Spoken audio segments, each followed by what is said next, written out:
ओम नमो शिवाय। 12 ज्योतिर्लिंग की कथाएं आज हम जानेंगे। तो हम 12 ज्योतिर्लिंगों की चर्चा करेंगे और जानेंगे कि क्या है 12 ज्योतिर्लिंग की कथा। साथ ही जानेंगे कि ये ज्योतिर्लिंग किन किन राज्यों में स्थित है, इनका क्या मतलब है, इनकी उत्पत्ति कैसे हुई और इन 12 ज्योतिर्लिंग से जुड़ा हुआ अद्भुत स्रोत जो सभी पापों को नाश करता है। भारत एक ऐसा देश है जिसकी चेतना धर्म प्रधान है। यहाँ छोटे बड़े कई मंदिर स्थित हैं। इन मंदिरों में भी भगवान शिव के मंदिरों की महिमा अपार है और इनमें भी सबसे अधिक महत्व है भगवान शिव के 12 ज्योतिर्लिंग का।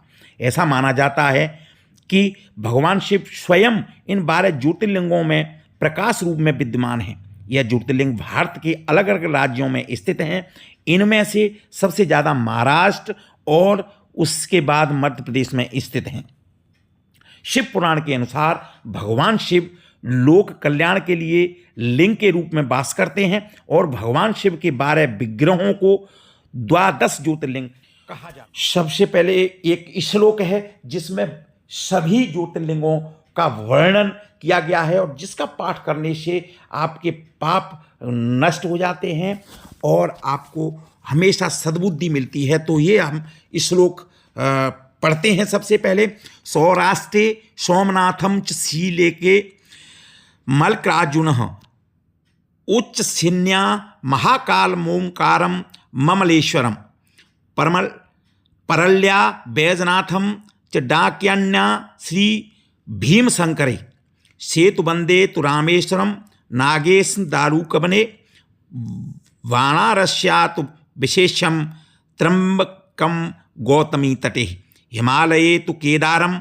ग्रहेशम च शिवालये एतानि ज्योतिर्लिंगानि सायं प्रातः पठेन्तर सप्त जन्म कृतः पाप स्मरणेन विनश्यति। यानी कि इन सभी ज्योतिर्लिंगों का जो वर्णन है इस श्लोक को अगर आप डेली पाठ करते हैं तो आपके सातों जन्म के पाप नष्ट हो जाते हैं और आपको सद्बुद्धि प्राप्त होती है और भगवान शिव की बहुत बड़ी कृपा आपके ऊपर होती है। अब हम जानते हैं कि ये ज्योतिर्लिंग किस किस राज्य में है, कहाँ पर स्थित हैं। तो सबसे पहले सोमनाथ जो कि प्रभास पाटन गुजरात के अंदर मौजूद हैं, मल्लिकार्जुन जो कुर्नूल डिस्ट्रिक्ट आंध्र प्रदेश में है, महाकालेश्वर उज्जैन मध्य प्रदेश में है, ओमकारेश्वर वो आपके खंडवा डिस्ट्रिक्ट है, ओमकारेश्वरी बोलते हैं उसको, मध्य प्रदेश में है, केदारनाथ आपके रिंगपुर उत्तराखंड में है, भीमा शंकर पुणे महाराष्ट्र के पास में है, काशी विश्वनाथ बनारस उत्तर प्रदेश में है, त्र्यंबकेश्वर नासिक महाराष्ट्र में है, बैद्यनाथ देवघर झारखंड में है, नागेश्वर द्वारका दारुकावन गुजरात में है, रामेश्वर तमिलनाडु में है और घुश्मेश्वर औरंगाबाद महाराष्ट्र में है। तो ये 12 ज्योतिर्लिंग अलग अलग जगहों पे है। अब हम चर्चा करेंगे इनकी छोटी छोटी यानी कि लघु कथाएं क्या हैं। सोमनाथ मंदिर गुजरात के प्रवास पाटन में स्थित है। 12 ज्योतिर्लिंगों में ये सबसे पहला ज्योतिर्लिंग माना जाता है। पौराणिक ग्रंथों में भी इस मंदिर का उल्लेख मिलता है। शास्त्रों में उल्लेख है कि प्रजापति दक्ष के श्राप से चंद्रदेव क्षय रोग से ग्रसित हो गए थे और इनकी चमक धुंधली पड़ने लगी थी। तब ब्राह्मण जी की सलाह पर उन्होंने इसी स्थान पर कई वर्षों तक भगवान शिव की तपस्या की और उनकी तपस्या से प्रसन्न होकर भगवान शिव ने उन्हें रोग मुक्त किया था। चंद्रदेव ने के अनुरोध पर भी भगवान शिव इस स्थान पर हमेशा के लिए विराजित हो गए। क्योंकि चंद्रदेव का एक नाम सोम भी है, इसलिए इस मंदिर को सोमनाथ नाम से जाना जाता है। इस मंदिर में विशेषता यह है कि इस मंदिर पर 6 बार हमले किए गए, लेकिन कभी भी इस मंदिर को नामो निशान नहीं मिटाया जा सका। अब हम बात करते हैं मल्लिकार्जुन ज्योतिर्लिंग की। 12 ज्योतिर्लिंगों में ये दूसरा ज्योतिर्लिंग है। यह ज्योतिर्लिंग आंध्र प्रदेश के श्रीशैलम नामक स्थान पर स्थित है। 12 ज्योतिर्लिंग और 18 शक्तिपीठों में से एक होने के कारण यह मंदिर शिव और वैष्णव दोनों की संप्रदायों की आस्था का केंद्र है। यहाँ भगवान शिव को मल्लिकार्जुन के रूप में पूजा जाता है।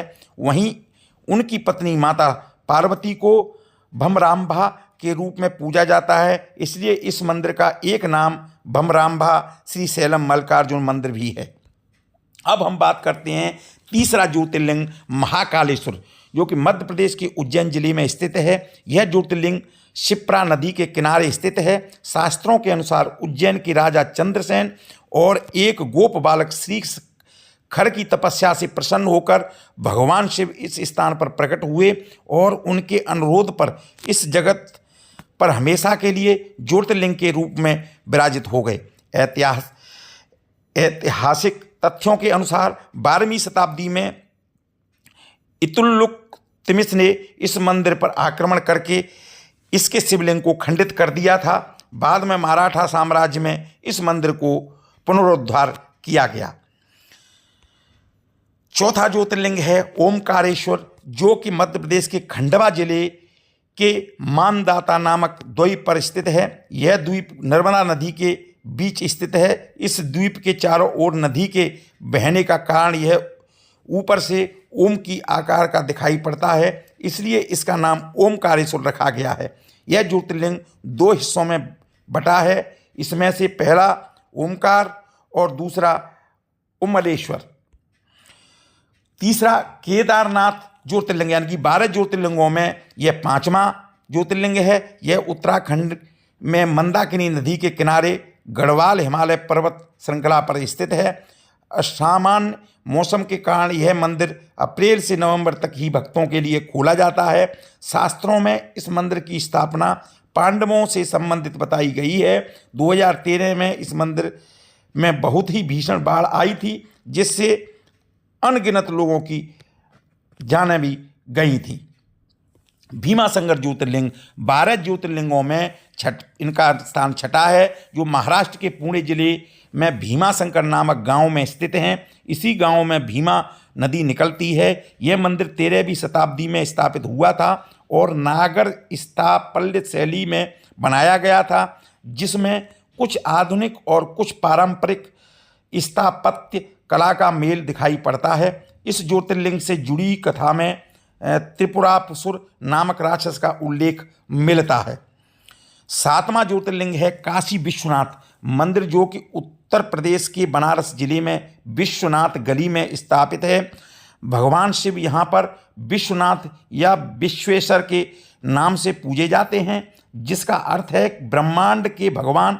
ऐसी मान्यता है कि यह पहला स्वयंभू ज्योतिर्लिंग है। 16वीं शताब्दी में औरंगजेब ने इस पर हमला करके इसे ध्वस्त किया और ज्ञानवापी मस्जिद का निर्माण करवाया। 17वीं शताब्दी में इंदौर की महारानी अहिल्याबाई होलकर ने मस्जिद के बगल में वर्तमान मंदिर का निर्माण करवाया है। त्र्यंबकेश्वर ज्योतिर्लिंग 12 ज्योतिर्लिंग में 8वां स्थान त्र्यंबकेश्वर ज्योतिर्लिंग का है, जो कि महाराष्ट्र के नासिक जिले में त्र्यंबकेश्वर तहसील में गोदावरी नदी के तट पर स्थित है। इस मंदिर में स्थित ज्योतिर्लिंग की विशेषता यह है कि यह 3 मुख वाला है, जिन्हें ब्रह्मा, विष्णु और महेश के रूप में दर्शाया गया है। त्र्यंबकेश्वर में पंडितों अर्थात तीर्थयात्रियों की वंशावली बनाई गई है, जो इसकी विशेषता है। ज्योतिर्लिंगों में 9वां स्थान है बैद्यनाथ ज्योतिर्लिंग, जो कि झारखंड के संभाल परगना के देवघर में स्थित है। इस ज्योतिर्लिंग का एक अन्य नाम परला बैद्यनाथ भी है। विश्व महापुराण में बैद्यनाथ मंदिर का उल्लेख मिलता है, जिसमें बैद्यनाथ मंदिर को चिता भूमि कहा गया है।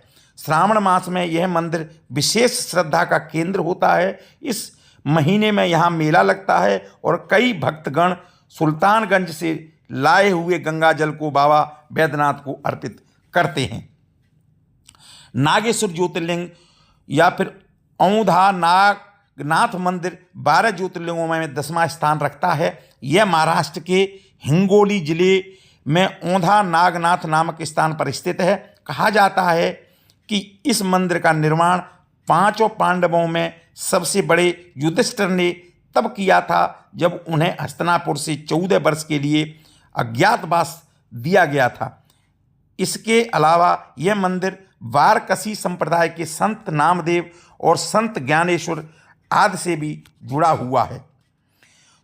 11वां ज्योतिर्लिंग रामेश्वरम राजनाथ स्वामी मंदिर है, जो कि तमिलनाडु के रामेश्वर द्वीप पर स्थित है। आपको बता दें कि रामेश्वर ज्योतिर्लिंग की स्थापना भगवान राम ने तब की थी जब वे लंका पर चढ़ाई करने के लिए समुद्र तट पर पहुंचे थे और वानर सेना द्वारा राम सेतु का निर्माण किया जा रहा था। यह हिंदू धर्म की प्रमुख तीर्थ यात्रा 4 धाम में से एक भी है। मुगल काल में इस मंदिर को भी ध्वस्त करने की कोशिश हुई थी, लेकिन बाद में कई हिंदू राजाओं द्वारा इस मंदिर का पुनर्निर्माण करवाया गया। भूमेश्वर ज्योतिर्लिंग, जो कि 12वां ज्योतिर्लिंगों में सबसे अंतिम है, इसका एक नाम गणेश्वर मंदिर भी है। यह महाराष्ट्र के औरंगाबाद जिले में स्थित है। एलोरा गुफाओं से बहुत पास होने के कारण संरक्षित क्षेत्र में सम्मिलित किया गया है। इसका उल्लेख कई पौराणिक धर्म ग्रंथ जैसे शिव पुराण, स्कंद पुराण, महाभारत, रामायण आदि में भी मिलता है। 12वीं शताब्दी में दिल्ली सुल्तान द्वारा इस मंदिर को ध्वस्त कर दिया गया था। बाद में मराठा शासन में इसका पुनरुद्धार किया गया। ओम नमो शिवाय।